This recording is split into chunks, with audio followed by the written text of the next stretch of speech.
Joining me on my journey is my mentor Sarah, an advanced scuba diving instructor. For my next step, we went to Vobster Quay, an inland diving site in Somerset. With over 30 acres of fresh water and some great underwater attractions, we were hoping to do 4 out of my 5 required dives here. Over the next 2 days, I was to be pushed to the limit and mentally challenged. I don't want to do this at all. It's the middle of winter and it's absolutely freezing. To prove how cold it is, have a look at this. It's ice. You've got to be kidding. To tackle the cold, we would need specialised diving gear. In the nice warm pool, you were wearing a wetsuit. In the cold water, you're going to have to wear your dry suit, but that will help keep you warm and dry. Right. But your buoyancy is going to be different with it, and there's quite a lot to learn. And until I know that you can control your dry suit properly, we're not going to be able to progress with our diving in the cold water. Made from a thicker rubber than wetsuits, a dry suit and lots of layers underneath is the only way to keep warm in the cold water. It's so hard to get on. Getting the right fit is crucial, especially around the arm and neck seals. Oh, that's good technique. One of the main differences between a wetsuit and a dry suit, like we're wearing, is that we're staying dry. Yeah. But to control our buoyancy and to help keep us warm, we need to have some air in it. We do that by pressing this button, let the air in, and this is going to be attached to one of the hoses on your first stage. Oh, I see. So that will add air from your cylinder into your dry suit. Okay. Letting it out, we've set the valve so it should let the air out as we start coming up. But if you need to let it out faster, just give it a push. Should we kit up? Got it. Yeah! Keep it going. Oh, I can see that everywhere. Time for me to brave the ice-cold water. I'm nice and warm now. Don't want to get cold, but I'm just a little bit scared if I'm being honest. To start me off, we were going to do 5 breaths in the water. 3, 2, 1.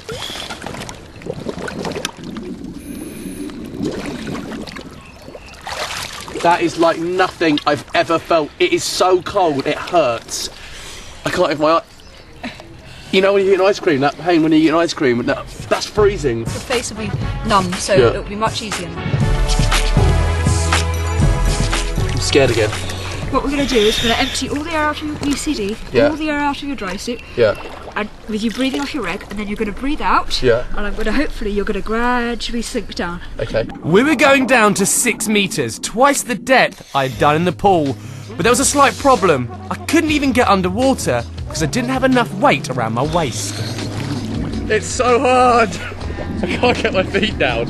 Put some ankle weights on me because I can't swim properly because I keep floating. More weights were strapped around my ankles to help me, but to stop me floating and sinking, I needed to think about the air in my buoyancy jacket and now also my dry suit. There was a lot to take in. I had no control of my position in the water and kept flipping over. My buoyancy was so different with a dry suit on. After the trauma of the dry suit, I was rewarded by seeing my first fish.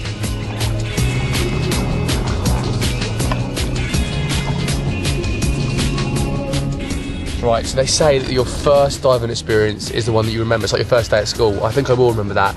He was very wobbly at first and he wasn't going down too easily, but once he saw a fish and got settled on the dive, he did really well. I think the moment it changed for me is when I saw the fish, because suddenly I started floating, I just started to relax. I want to get back in that water. So on this dive I'm going to teach you what to do if you get into an emergency with your dry suit and your feet are in the air. Yeah. I'm going to teach you to do forward rolls so that you'll be fine and can carry on with your dive. Okay. Diving in a dry suit can be a risky business, especially if too much air goes to the bottom of your suit. You could end up swimming upside down. The forward roll skill Sarah taught me was to show me how to force this excess air back up and out the suit. It was fun to learn, but I hope I never have to do this one for real. They're fun. You do them when you have no idea where you are. And when I did mine, I was like, yeah, and I couldn't find Sarah. I feel I'm getting closer, but I don't think I'm made for cold water. The next morning, I wasn't feeling the diving bug. Frankly, I was in a bad mood. I have no feeling about anything at the moment. I'm in the worst mood I've ever been in my life. I don't want to do this at all. Joel seemed a bit down today. I think he must have been tired from yesterday and not looking forward to having to put all the kit on again. He didn't seem very keen to get in the water. We were going to try to go deeper, to 15 metres. Sarah wanted me to show her I could clear my mask and also work well as a buddy. I want to get Joel out. But it wasn't long before our plans were scuppered. Right, my suit is leaking. It's absolutely freezing. I can't tell you how cold it is. It's around here somewhere. You have a great big tear in it like a nail. Big hole. After all that, Sarah told me to take a breather. Right, I'm just warming up. I found the offending hole. It's right there. I think I sat on a nail. If I kept going, the water would have just filled my suit. Here's my thermals. You can see how wet they are. But I've got to do 2 more dives today, so I'm up against time, so I'm going to have to get straight back in a minute in someone else's suit. Diving was resumed. Try!